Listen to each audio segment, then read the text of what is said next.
All right, guys, let's get episode 19. It's going to be a quick one. We're going to try to get it filmed on my lunch break today while I'm struggling. Today is a struggle. So a couple notes from the previous one. I went into that entire spiel about his family, him moving in with me and basically going years without seeing his family, things like that. I said all of that because my point was that it doesn't matter if you don't hurt him or, do anything to, like the boys. They didn't do anything to him. My friends, my family, everyone who is associated with me in any way, shape, or form, people who have been dedicated to supporting him since he's known me, people like my mother, among everyone else, but especially my mother. Those people did nothing to him, obviously, and especially the boys.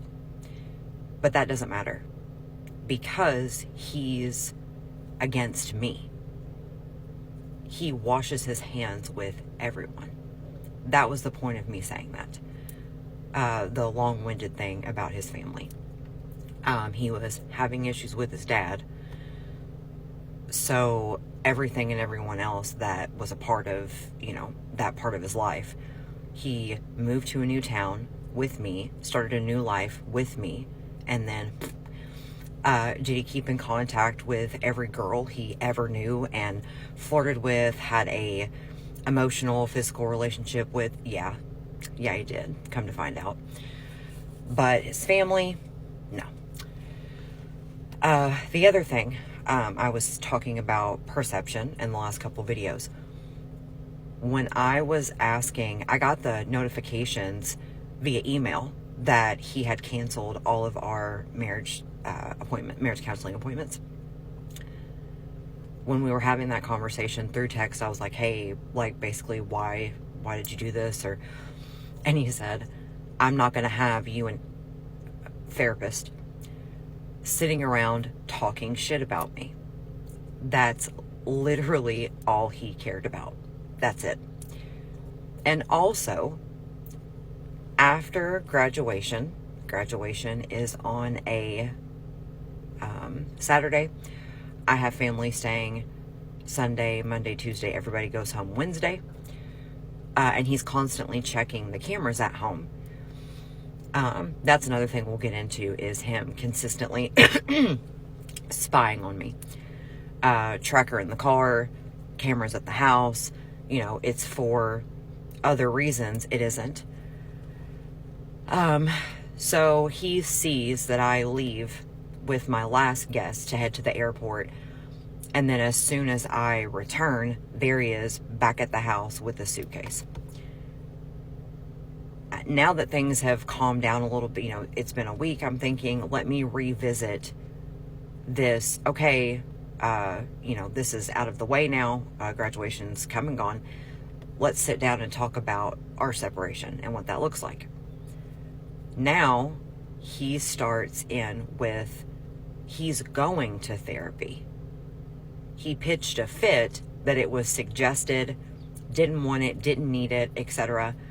Now that I'm essentially out of his life, I have no idea what's going on with his life, he thinks that it's okay to start pushing. Well, you actually have no idea what I'm doing.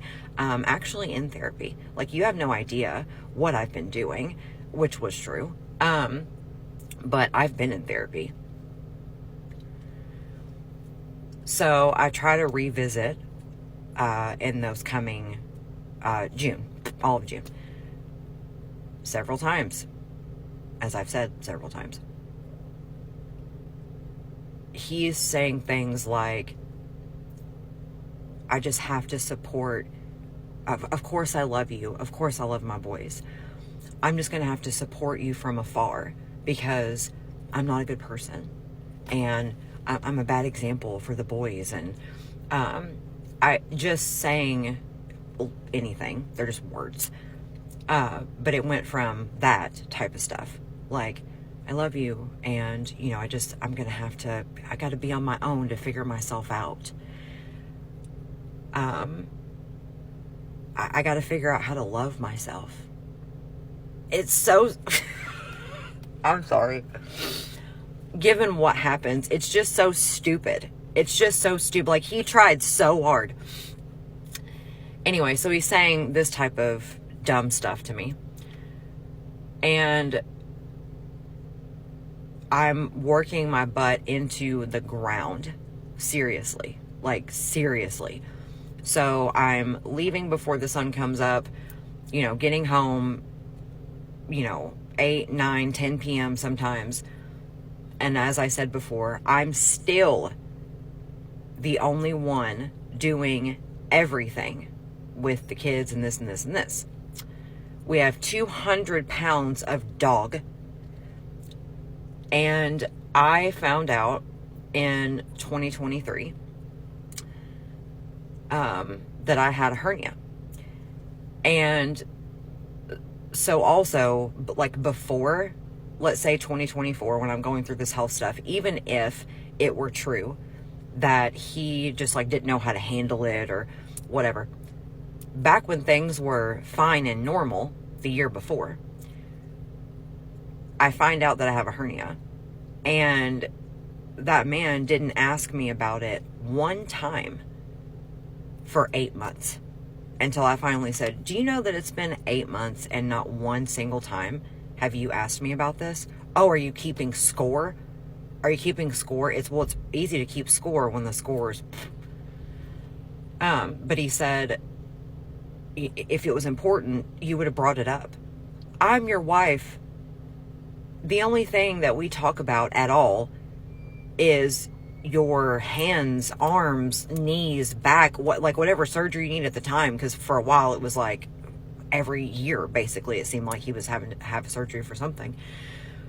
But when I said I was in a health crisis, that's true. But the year before that, I found that out. And he completely blew me off for the rest of the year. Not one time did he ask me about it. So even when things were good and normal, if there was something going on with, like, can you imagine almost an entire year passes and not one time does your spouse be like, hey, what's going on with that? You know, like, you've been to the doctor. What's going on with that?